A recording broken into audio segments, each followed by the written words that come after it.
बिस्मिल्लाहिर्रहमानिर्रहीम, अस्सलाम वालेकुम। पूरी दुनिया में अमेरिका को अगर किसी ने रुस्वा इस वक्त सही किया है तो या तो नंबर 1 इमरान खान का नंबर है, या उसके बाद अगर एक बंदे का नंबर है जो शेरों की तरह धाड़ है, उसका नाम है मोहम्मद बिन सलमान।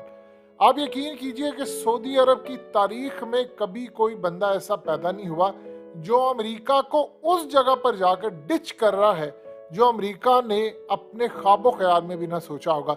उस बंदे का नाम है मोहम्मद बिन सलमान, MBS, जिसको मगरिब में या US में कहा जाता है। मोहम्मद बिन सलमान ने शी जिनपिंग को दावत दी है और अब वो सऊदी अरब के दौरे पर पहुंच रहे हैं। और इस दौरे में मोहम्मद बिन सलमान ने ऑर्डर दिया है कि सऊदी अरब की तारीख में सबसे बड़ा इस्तकबाल अगर कभी हुआ था तो वो डोनाल्ड ट्रंप का था। मोहम्मद बिन सलमान ने ऑर्डर दिया है कि ऐसा इस्तकबाल करो कि पूरी दुनिया में किसी का कभी ऐसा इस्तकबाल ना हुआ हो, सऊदी अरब की तारीख में या कहीं भी इस्तकबाल ना हुआ। हम ऐसा शी जिनपिंग का इस्तकबाल करेंगे कि दुनिया देखती रह जाएगी। ऐसा इस्तकबाल उसका करो कि इस रुए जमीन पर लोग कई साल तक मिसालें देते रहे और अब वक्त आ गया है कि मैं लीड करूंगा फ्रंट से। ये 36 साला मोहम्मद बिन सलमान करने जा रहे हैं और अमेरिका के साथ वो अकेला बंदा, देखिए उम्मत मुस्लिमा के अंदर इंक्लूडिंग पाकिस्तान सब लेटे हुए हैं। मोहम्मद बिन सलमान इस वक्त जो बाइडेन को अमेरिका बुलाते हैं और जो गोल जो बाइडेन लेकर आया था उसको जलील करके वहां से भेजते हैं। उसके भेजने के बाद वो प्यूटिन से फोन पर गुफ्तगू करते हैं और दोनों लीडर्स कहते हैं कि हमने मिलकर अब ये जो तेल का मुस्तकबिल है हम दोनों तय करेंगे, और अमेरिका को बिल्कुल क्लियर झंडी दिखा देते हैं। अब उसके बाद मोहम्मद बिन सलमान शी जिनपिंग से बात करने जा रहे हैं, मुलाकात करने जा रहे हैं, उनका इस्तकबाल करने जा रहे हैं। और ये इतना बड़ा टर्निंग पॉइंट है और दुख इस चीज का है, इतना दुख है कि हमने ये अपॉर्चुनिटी मिस कर दी। क्योंकि मोहम्मद बिन सलमान अब वो ये देख रहे हैं वो अकेले नहीं जाएंगे, उनकी बैक पर है उम्मत मुस्लिमा के बहुत सारे ममालिक। सऊदी अरब का है अच्छा खासा असर व रसूख। अब वो चाइना की साइड पर जा रहे हैं और आज ये चीज उन्होंने क्लियरली इंडिकेट कर दी है कि हमारा मुस्तकबिल रूस और चाइना के साथ है। यकीन कीजिए कभी कोई सऊदी अरब में ऐसा लीडर पैदा नहीं हुआ। उनके तो कभी जिंदगी में कोई भी शाह ऐसा नहीं गुजरा कि जिसने अमेरिका के सामने इस तरह डट कर कहा हो कि भाई हम तुम्हारी बात नहीं मानेंगे। बाइडेन की बेइज्जती की कि तुम लोगों ने जो अफगानिस्तान या इराक या इधर उधर जुल्म किया है तुम पहले अपना जाकर देखो। अब ये हो क्या रहा है, देखिए शी जिनपिंग आ रहे हैं, अब दुनिया हो रही है दो हिस्सों में क्लियरली तकसीम। सब ने अपनी अपनी साइड चुन ली है। सऊदी अरब ने अपनी चुन ली है, UAE ने अपनी चुन ली है, भारत ने चुन ली है, रूस ने चुन ली है, चाइना ने चुन ली है। अब इस सूरत हाल के अंदर चाइना ये चाहता है कि मोहम्मद बिन सलमान के जो इश्यूज हैं वो मैं रिजॉल्व करूंगा। हथियार चाहिए, मैं जदीद हथियार दूंगा, ऐसे हथियार दूंगा जो अमेरिका के पास भी नहीं। और उसके अलावा हर तरह की हाइपरसोनिक मिसाइल हो, फलाना हो, ये वो मदद करूंगा। टेक्नोलॉजी चाहिए जो अमेरिका नहीं दे सकता मैं दूंगा। जो हिफाजत नहीं अमेरिका कर सका मैं दूंगा। जो तैयारे अमेरिका इनको नहीं दे सका मैं F-35 से बेहतर तैयारे दूंगा। मिडिल ईस्ट की सिक्योरिटी हम लेंगे।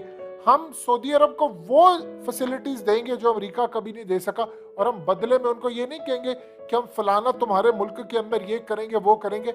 ऑपरेशन रिजीम पाकिस्तान के अंदर हुआ है, रिजीम चेंज का ऑपरेशन, इमरान खान का तख्ता उल्टा, हम फारिग हो गए सारे। लेकिन अमेरिका की आंखों में अगर कोई बंदा इस वक्त उम्मत मुस्लिमा में खटक रहा है उसका नाम है मोहम्मद बिन सलमान। क्योंकि उनको पता है कि जो शीला है ये बंदा खड़ा हो गया है और चाइना को अपनी साइड पर कर लिया है। अब मोहम्मद बिन सलमान चाइना से बदले में क्या चाहते हैं, दो चीजें ये सबसे पहले ज़हन में रखिएगा।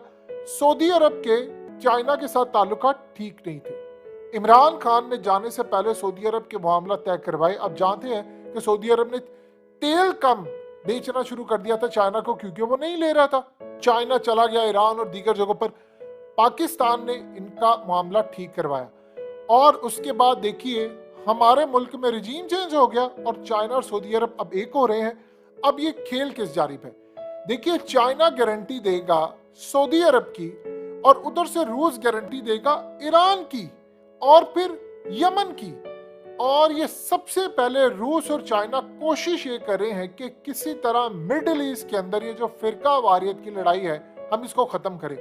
चाइना ये चाहता है कि सऊदी अरब हो, अरब वर्ल्ड हो, ईरान हो, यमन हो, जो रूस भी चाहता है, ये सारे एक पेज पर आए। याद है आपको जब पुतिन ने वो आयत पढ़ी थी कुरान मजीद की जिसमें कहा था कि अल्लाह की रस्सी को मजबूती से थाम लो और आपस में तफरका पैदा ना करो।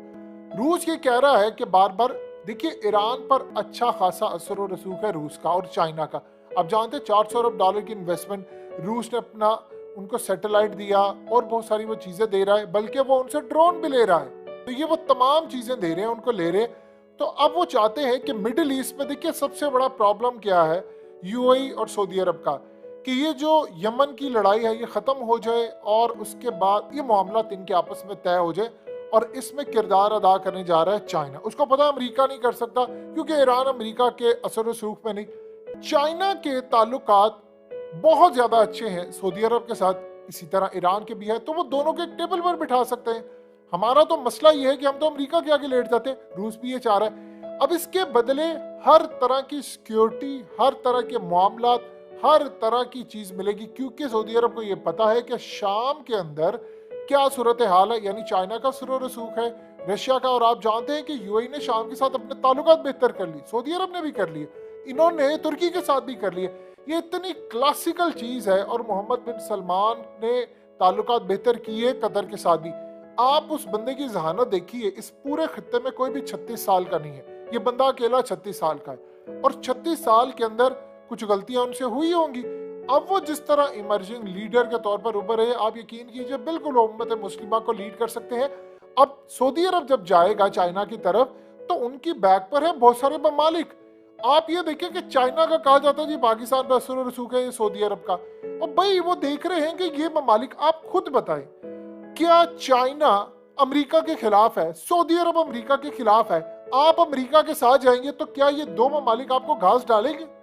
उधर आप देखिए मोहम्मद बिन सलमान, उन्होंने अपने आप को इमर्जिंग लीडर के तौर पर देखा है कि उम्मत मुस्लिमा मुझे बैक करे। आप जानते हैं उम्मत मुस्लिमा के अंदर अच्छा खासा सऊदी अरब का असर रसूख है। अगर वो ओआईसी को कुछ कह दे तो किसी की मजाल नहीं है कि स्टेटमेंट को ऐसी आगे पीछे हो सके। तो ये जाना उनका इतनी खुशाइन बात है, यकीन कीजिए जो काम पाकिस्तान नहीं कर सका, इस बंदे की बैक पर हमें खड़ा होना चाहिए कि वो बंदा अब कह रहे हैं कि नहीं अमेरिका से लड़ना है हमने और हमने अपना मुस्तकबिल रूस के साथ करना है, चाइना के साथ। ये काम पाकिस्तान को करना चाहिए था और इमरान खान कर भी रहे थे, लेकिन अमेरिका ने उनका तख्ता उलट दिया। और अमेरिका मोहम्मद बिन सलमान को पसंद नहीं करता, ज़हन में रखिएगा, वो नफरत करता है।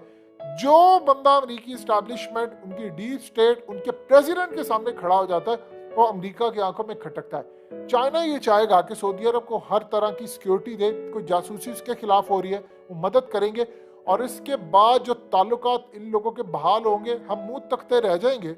सऊदी अरब से वो तेल इतना ज्यादा लेंगे जिसके बाद सऊदी अरब की इनकम में इजाफा होगा, हथियार उनको मिलेंगे, उनकी सुलह ये करवाएंगे, सारे मामला तय करेंगे। आप बताइए कि सऊदी अरब चाइना और रूस के साथ चला गया है और ये इतनी क्लासिकल चीज है, आप काम पर खड़े हैं। आपको शर्म आती है कि आप अमेरिका के आगे लेटे और आपके दोस्त ममालिक अमेरिका के साथ आंखों में आंखें डालकर खड़े हैं। चाइना खड़ा है, रूस खड़ा है, ईरान खड़ा है, शाम खड़ा है, और बताइए कितने ममालिक हैं, आप कहां पर खड़े हैं? आप अमेरिका के आगे लेट भी गए और उसे कह रहे हैं माई बाप कुछ पैसे बस दे दो।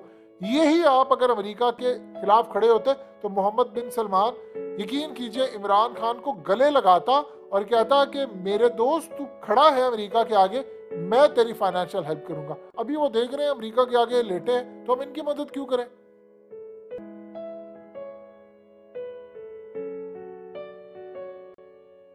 हकीकत टीवी को सब्सक्राइब करना मत भूलें, वीडियो को लाइक करें, शेयर करें और कमेंट सेक्शन में अपनी राय का इजहार जरूर करें।